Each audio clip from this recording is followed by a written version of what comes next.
Subscribe कीजिए learning pharmacy channel को and bell icon को दबाइए लेटेस्ट फार्मेसी वीडियो सबसे पहले देखने के लिए। सो फ्रेंड्स, आज के इस वीडियो में कवर करेंगे D pharmacy first year pharmacognosy के MCQ from question number 11 to 20 with complete explanation. Question number 11 है, देखिए सारे ही इसमें जो ऑप्शन देखे हैं सारे ही एंजाइम है एक्सेप्ट कोई एक है जो कि एंजाइम नहीं है।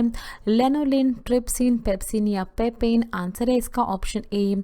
लेनोलिन क्या है, देखिए ये एंजाइम नहीं है, बाकी तीनों ही जो है ट्रिप्सिन, पेप्सिन एंड पेपेन, ये तीनों ही एंजाइम्स हैं। देखिए लेनोलिन क्या होता है, एक तरह का वूल वैक्स होता है जो कि सेक्रेट होता है कहाँ से, सीबेशियस ग्लैंड। जो वूल बेयरिंग एनिमल्स होते हैं जैसे शीप्स होते हैं उनके सीबेशियस ग्लैंड से सेक्रेट होता है इस तरह का वूल वैक्स।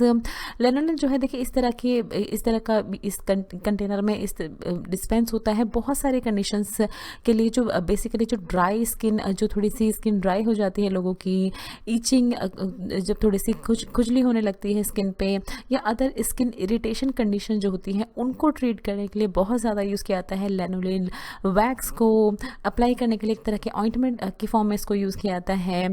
फिर देखिए ये तीनों ही, ट्रिप्सिन क्या है, देखिए एक तरह का एंजाइम है जो कि डाइजेशन में हेल्प करता है। पता ही होगा आपको, जब हम कोई फूड खाते हैं इसोफेगस के थ्रू ट्रेवल करके वो स्टमक में जाता है, स्टमक के जो एंजाइम्स प्रेजेंट होते हैं वो उसको डाइजेस्ट करते हैं। तो ट्रिप्सिन जो है वो ऐसा एंजाइम है जो कि डाइजेशन में हेल्प करता है। पेप्सिन क्या है, पेप्सिन भी एक तरह का स्टमक एंजाइम है जो कि बेसिकली क्या करता है, बेसिकली हेल्प करता है डाइजेस्ट करने में। जो प्रोटीन्स होते हैं इनडाइजेस्टेड फूड में, जो फूड अभी तक डाइजेस्ट नहीं हुआ है स्टमक में है, तो उसमें जो भी प्रोटीन्स होते हैं उस कंज्यूम्ड फूड में उसको डाइजेस्ट करने का काम करता है कौन, पेप्सिन। एंड पेपेन क्या होता है, एक तरह का प्रोटीलाइटिक एंजाइम होता है जो कि कहाँ से एक्सक्रीट होता है, raw fruit of papaya plant. Papaya का जो प्लांट होता है उसका जो रॉ पपाया आप कह सकते हैं रॉ फ्रूट से, तो उससे इस तरह का एंजाइम जो है प्रोटीलाइटिक एंजाइम ये सेक्रीट होता है, ये एक्सक्रीट होता है। रेजिन्स कंटेनिंग बेंजोइक एसिड और सिनेमिक एसिड इज कॉल्ड। तो इसमें पूछा है आपसे कि इनमें कौन से ऐसे रेजिन्स हैं जिनमें क्या प्रेजेंट होता है, देखिए बेंजोइक एसिड और सिनेमिक एसिड्स प्रेजेंट होते हैं। ओलियोरेजिन, ग्लाइकोरेजिन, ओलियोगम्स या बालसम्स। आंसर है इसका ऑप्शन डी। बालसम्स होते हैं देखिए ऐसे रेजिन्स जिसमें benzoic acid and cinnamic acids present होते हैं। इस तरह का देखिए आपने देखा होगा कुछ ट्रीज होते हैं, कुछ ट्रीज एंड शर्व्स में से इस तरह का क्या कहते हैं इसको, देखिए एक्सक्यूडेट कहते हैं या सैप कहते हैं। तो इस तरह का सेक्रीट होता है इन ट्रीज से। जब कोई भी कट लगता है, इसकी जो बार्क होती है जब उसमें किसी भी तरह का कट होता है तो वहाँ से इस तरह का लिक्विड जो है वो फ्लो होकर एक तरह का गोंद टाइप का लिक्विड होता है, बहुत ही स्टिकी होता है, विस्कस होता है, इस तरह का लिक्विड आने लगता है। इस तरह के लिक्विड को बाल्सम कहते हैं कुछ केसेस में। फिर ये एक्सक्यूडेट जो होता है देखिए इसमें बताया गया है कि ये पहले क्या होता है, बहुत ही मोबाइल होता है, बहुत ही जल्दी फ्लो होने वाले लिक्विड होते हैं, बट धीरे धीरे क्या होता है, और ये विस्कस भी होता है, बट धीरे धीरे क्या होता है over the period of time oxidation की वजह से, क्योंकि ऑक्सीजन के कांटेक्ट में आ जाता है, जब देखिए बाहर आ गया है बार्क से तो ऑक्सीजन के कांटेक्ट में आ रहा है, इसकी वजह से क्या होता है धीरे धीरे ये जो है अपनी फ्लूइडिटी लूज करने लगता है और क्या होता है सॉलिड में कन्वर्ट हो जाता है। देखिए सॉलिड मटेरियल में कन्वर्ट हो जाता है ऑटो ऑक्सीडेशन की वजह से। तो अगर इस तरह के लिक्विड को अगर आप 1 दिन या 2 दिन बाद देखेंगे तो इस तरह से वो हार्ड मटेरियल में कन्वर्ट हो जाता है ऑक्सीडेशन होने की वजह से। क्वेश्चन नंबर 13 देखिए इसमें से क्या यूज़ किया जाता है जेलीज की प्रिपरेशन में, आपसे पूछा है पेक्टिन, अगार, ग्वारगम या अकेशिया। आंसर है इसका ऑप्शन बी। अगार को यूज़ किया जाता है देखिए जेलीज की प्रिपरेशन के लिए। क्यों? क्योंकि ये जेलीज की प्रिपरेशन में इस तरह का देखिए इस तरह का एक कंसिस्टेंसी देता है जिससे जेली जो है वो जेली की जैसा दिख पाती है। आपने देखी होगी जो जेलीज होती हैं थोड़ी सी ट्रांसपेरेंट होती हैं, थोड़ी सी क्या होती हैं इस तरह से शेकी होती हैं, थोड़ा सा हिलती हैं वो अपनी जगह से। क्यों होता है वो? अगार की वजह से होता है। देखिए अगार या जिसको अगार भी कहते हैं एक जेली की तरह का सब्सटेंस होता है जो कि रेड एल्गी से मिलता है। रेड एल्गी से इसको प्रिपेयर किया जाता है, इस तरह के पाउडर्ड फॉर्म में होता है। प्रिपरेशंस में जब मिलाया जाता है तो इस तरह की जेली लाइक कंसिस्टेंसी फॉर्म होती है उस प्रिपरेशन की। और ये क्या होता है देखिए मिक्सचर होता है 2 कंपोनेंट का, एग्रोज एंड एग्रोपेक्टिन। तो ये भी आपको याद रखना है। तो इसमें क्या होता है देखिए अगार जो है एक तरह का सपोर्टिंग स्ट्रक्चर फॉर्म करता है। कुछ स्पीशीज जो होती हैं एल्गी की उसमें एक तरह का मतलब इसका बेसिक फंक्शन ये होता है कि ये सपोर्टिंग स्ट्रक्चर बनाता है, आपस में कंबाइन करके लाता है चीज़ों को एंड रिलीज्ड हो जाता है बॉयल। तो अगर इस तरह की प्रिपरेशन जो होती है जिसमें अगार होता है, अगर आप उसको हीटिंग पे रखेंगे तो वो पूरी क्या होती है, वो पूरी ही मेल्ट हो जाती है। तो ये भी कैरेक्टरिस्टिक्स होती है अगार की। क्वेश्चन नंबर 14 देखिए, कौन सा अडल्ट्रेंट यूज़ किया जाता है हनी में। अडल्ट्रेंट क्या होते हैं, ऐसे सब्सटेंस होते हैं जो आप मिलावट कह सकते हैं इनको, जिनको मिलाया जाता है सब्सटेंस में उसकी क्वांटिटी को बढ़ाने के लिए, बट वो जो भी सब्सटेंस होता है उसकी जो क्वालिटी होती है उसको कम कर देता है। तो कौन सा अडल्ट्रेंट होता है पूछे आपसे हनी में। Artificial invert sugar, sugar, lactose या माल्टोस। आंसर है इसका option A artificial invert sugar जो है बहुत ज़्यादा किया जाता है एडल्ट्रेंट की तरह यूज़ हनी में। जो इन्वर्ट शुगर्स क्या होते हैं देखिए, ग्लूकोज एंड फ्रक्टोस आपको पता होगा, बट आर्टिफिशियल इन्वर्ट शुगर जो है बहुत ही ज़्यादा डेंजरस होते हैं अगर उनको मिक्स किया जाता है तो। फिर अलग अलग अडल्ट्रेंट्स जो यूज़ किए जाते हैं हनी में वो क्या है देखिए, high fructose corn syrup, HFCS जिसका शॉर्ट फॉर्म होता है, कॉर्न शुगर सिरप जिसको COSS कहते हैं, inverted sugar syrup ISS and cane sugar syrup जिसको CASS कहते हैं। तो ये सारे जो है अडल्ट्रेंट्स होते हैं जो कि यूज़ किया जाते हैं हनी बनाने में। तो जब भी आप कोई पैकेट भी लेते हैं मार्केट से, कोई हनी लेते हैं, तो आप प्लीज़ उनके इंग्रेडिएंट्स ज़रूर चेक किया करिए कि इस तरह की चीज़ें तो उसमें नहीं मिलाई गई हैं, क्योंकि जो आम जनता होती है उनको इन सब चीज़ों के बारे में नहीं पता होता। बट हनी जो है वो पूरा ही प्योर होना चाहिए, कोई भी तरह का अडल्ट्रेंट जो है इस तरह का उसमें नहीं प्रेजेंट होना चाहिए। एग्जाम्पल पूछा है आपसे देखिए, नॉन ड्राइंग ऑयल का, ऑलिव ऑयल, लिंसीड, वॉलनट या नन। आंसर है इसका ऑप्शन ए ऑलिव ऑयल होता है देखिए एक तरह का नॉन ड्राइंग ऑयल। सबसे पहले देखिए ये टेबल में हमने आपको सारे ही ऑयल्स बताए हैं, ड्राइंग ऑयल के सारे ही एग्जाम्पल हैं, नॉन ड्राइंग के एग्जाम्पल। तो ये प्लीज़ आप ज़रूर करें, वीडियो को पॉज करके इनको ज़रूर देख लें, क्योंकि कोई भी ऑयल आपसे कुछ भी आपसे पूछ लिया जा सकता है, तो इस पर आप ज़रूर ध्यान दिया करिए जो भी समझाया जा रहा है आपको। ड्राइंग ऑयल में क्या होता है देखिए, poppy seed oil, perilla oil, linseed, tung oil and walnut oil. तो देखिए वॉलनट ऑयल क्या है, ड्राइंग ऑयल है। लिंसीड ऑयल भी क्या है, ड्राइंग ऑयल है। नॉन ड्राइंग ऑयल में हमारा ऑप्शन देखिए ऑलिव ऑयल है, नॉन ड्राइंग।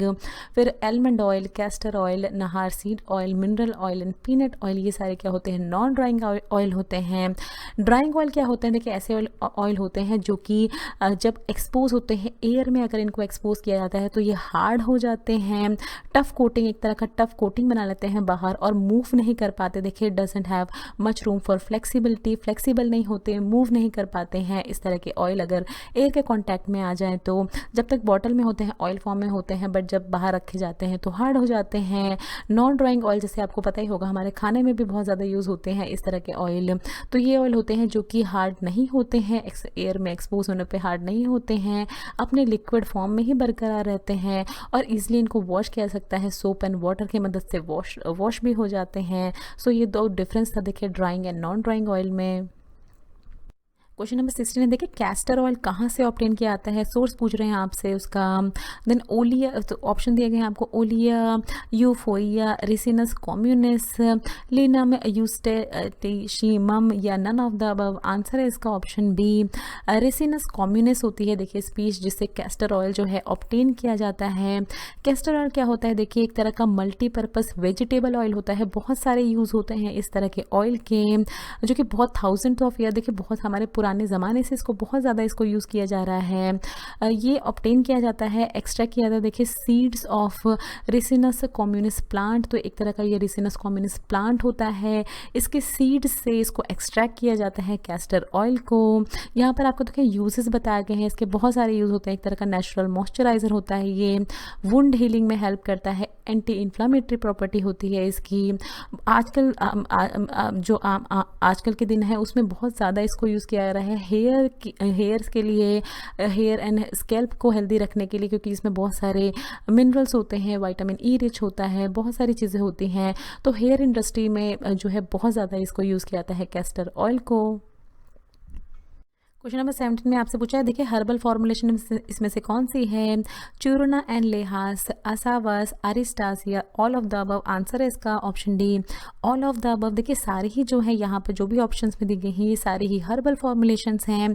हर्बल फॉर्मुलेशन क्या होती है देखिए, ये हर्बल फॉर्मुलेशन एक आर्ट एंड साइंस होती है जिसमें क्या होती है अलग अलग हर्ब्स जो है, हर्ब्स क्या होती हैं अलग अलग प्लांट से जो अलग अलग हर्ब्स होती हैं उनको कलेक्ट किया जाता है आपस में और एक इस तरह की फॉर्मुलेशन बनाई जाती है जो कि इफ़ेक्टिव हो किसी तरह की जो डिसीज़ कंडीशंस होती हैं human beings and even animals में भी किसी तरह की कंडीशंस जो होती हैं उनको ट्रीट करने के लिए यूज़ की जाती हैं इस तरह की हर्बल फॉर्मुलेशन। सबसे पहले देखिए चूरना यहाँ दिया गया, आप जानते ही होंगे सब लोग, चूर्ण बहुत ज़्यादा यूज़ किया जाता है आजकल आयुर्वेदास में, जो कि मिक्सचर होता है पाउडर्ड हर्ब्स एंड मिनरल्स को मिक्स करके बनाया जाता है। आपने सुना होगा कायम चूर्ण, बहुत सारे चूर्ण जो है उसको यूज़ किया जाता है आयुर्वेदा में।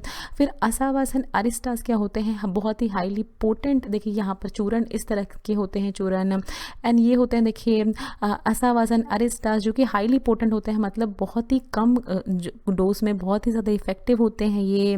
तो ये जैसे चूर्ण क्या होता है, चूर्ण में तो आपको ज़्यादा डोज लेनी पड़ती है, ज़्यादा क्वांटिटी लेनी पड़ती है, 1 चम्मच या 2 चम्मच, बट असावास एंड अरिस्टा जो है बहुत ही कम डोज में भी अपना, बहुत ही कम क्वांटिटी में भी अपना इफेक्ट जो है वो शो करते हैं। बहुत ही ज़्यादा इसको यूज़ किया जाता है आयुर्वेदिक फॉर्मुलेशंस में digestive and cardiac health purpose के लिए, जो पेट की बीमारियां होती हैं या जो दिल की बीमारियां होती हैं उसको ट्रीट करने के लिए हर्बल फॉर्मुलेशन की तरह इसको बहुत ही ज़्यादा यूज़ किया जाता है आयुर्वेदा में असावास एंड अरिस्टास को। क्वेश्चन नंबर 18 में आपसे पूछा है नटमग की क्या फैमिली होती है। देखिए ऑप्शन में है मिरिस्टिएसी, मिरिटेसी, रूटेसी या अम्बेलिफेराई। आंसर है इसका ऑप्शन ए, मिरिस्टिएसी होती है नटमग की फैमिली। नटमग क्या होता है, हिंदी में जायफल कहते हैं इसको। बहुत सारे डिफरेंट यूज़ होते हैं इस तरह की स्पाइस के भी। इंडिया में स्पाइस की तरह यूज़ किया जाता है, हर्बल फॉर्मुलेशन की तरह भी इसको यूज़ किया जाता है। तो देखिए फार्माकोग्नोसी में जितनी भी ड्रग्स आप पढ़ते हैं उनकी फैमिलीज आपको ज़रूर याद रहनी चाहिए, क्योंकि बहुत सारे क्वेश्चन फैमिली के ऊपर आते हैं। तो नटमग क्या होता है, देखिए इसको मारिस्टिका फ्रेग्रेंट के नाम से भी जाना जाता है। टॉपिकल एवरग्रीन ट्री जिसकी फैमिली मिरिस्टिएसी होता है, इस तरह के ट्री से इसको ऑब्टेन किया जाता है और इसके सीड से देखिए यहाँ इसकी इस तरह का सीड इसका निकाला जाता है और इस सीड को ही यूज़ किया जाता है नटमग की तरह, जायफल की तरह। क्वेश्चन नंबर 19 में आपसे पूछा था कि लेमन ऑयल इसमें से क्या होता है, मेंथोल, लिमोनेने, यूजिनॉल या कोरिएंड्रोल। आंसर है इसका ऑप्शन बी, लिमोनेने होता है देखिए लेमन ऑयल में। लेमन ऑयल इस तरह के देखिए पैकेजेस में आता है, कंटेनर्स में आता है, जो कि एसेंशियल ऑयल होता है। बहुत ज़्यादा नेचुरल इंग्रेडिएंट्स होते हैं इसमें और बहुत ज़्यादा यूज़ किया जाता है होम हेल्थ रेमेडीज़ में, बहुत ज़्यादा इसको यूज़ किया जाता है। फिर देखिए इस पॉइंट में आपको बताया गया है कि 2 तरह की प्रोसेस होती हैं जिससे लेमन ऑयल जो है वो एक्सट्रैक्ट किया जाता है। एक होती है स्टीम एक्सट्रैक्शन। तो ये प्रोसेस देखते हैं। पहले देखिए स्टीम, बहुत सारे जो एसेंशियल ऑयल हैं वो इस तरह की प्रोसेस से एक्सट्रैक्ट किए जाते हैं। यहाँ पर जो है प्लांट मटेरियल रखा जाता है। इस केस में लेमन ऑयल के केस में लेमन पील्स जो है, लेमन के जो छिलके होते हैं उनको यहाँ रखा जाता है, स्टीम सप्लाई किया जाता है। फिर क्या होता है, जो oil and essential oil and जो वाटर प्रेजेंट है वो इस तरह के वेपोराइज्ड फॉर्म में आने लगता है। ये देखिए कंडेंसर होता है, जब इसके थ्रू इनको पास किया जाता है, देखिए इस तरह से ये ट्यूब्स के थ्रू पास होता है कंडेंसर में। वेपर जो है वो कंडेंस्ड हो जाते हैं और इस तरह के 2 पार्ट्स में सेपरेट हो जाते हैं। इस तरह के कंटेनर में जब आते हैं, ऊपर जो है वो ऑयल तैरने लगता है, क्योंकि ऑयल जो है वो हल्का होता है, लाइट वेट होता है, और वाटर जो है यहाँ से नीचे से कलेक्ट कर लिया जाता है। तो इस तरह से अलग अलग वेज में जो वाटर होता है वो basically essential oil collection process होती है। स्टीम एक्सट्रैक्शन के थ्रू अलग अलग एसेंशियल ऑयल्स अलग अलग फील्ड में कलेक्ट किए जाते हैं इसके थ्रू। फिर क्या होता है, दूसरी प्रोसेस होती है देखिए जो होती है कोल्ड प्रेसिंग। तो सिर्फ इसी के लिए नहीं होता है, देखिए लेमन ऑयल नहीं, बहुत सारे ऑयल जो होते हैं, लेवेंडर ऑयल, यूकेलिप्टस ऑयल, बहुत सारे ऑयल जो हैं इस तरह की प्रोसेस जो हम बता रहे हैं उसके थ्रू कलेक्ट किए जाते हैं। कोल्ड प्रेसिंग में क्या होता है, देखिए यहाँ पर जो भी अगर सीड से ऑयल कलेक्ट करना है या इस केस में लेमन पील्स जो हैं उनको यहाँ इस तरह के कंटेनर में रखा जाता है। इस तरह का स्क्रू होता है जिसको धीरे धीरे नीचे किया जाता है इस बोल्ट की मदद से। ये जो भी पील्स या सीड है वो क्रश होने लगते हैं और इस तरह की मैश के थ्रू ऑयल जो है कंटेनर में कलेक्ट होने लगता है। तो ये 2 प्रोसेस होती हैं बहुत ज़्यादा जिनसे एसेंशियल ऑयल जो है वो कलेक्ट किए जाते हैं। अकेशिया इसमें से क्या है आपसे पूछा है, इमल्सिफाइंग एजेंट है, बाइंडिंग एजेंट है, सस्पेंडिंग एजेंट है या all of the above. Answer है इसका ऑप्शन डी। अकेशिया देखिए सभी कुछ है, emulsifying, binding and suspending agent, तीनों ही तरह की प्रॉपर्टीज होती हैं अकेशिया की।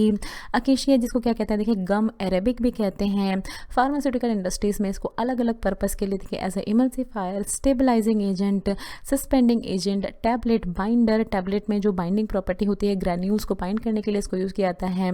विस्कोसिटी वेलोसिटी इंक्रीजिंग एजेंट, हर तरह से हर पर्पस के लिए इसको यूज़ किया जाता है। अकेशिया देखिए इस तरह का ये ड्राइड गमी एक्सक्यूडेट होता है। एक किस तरह के ट्री से, अकेशिया सेनेगल देखिए इस तरह का ट्री होता है जिससे इस तरह का ड्राइड गमी एक्सक्यूडेट मिलता है।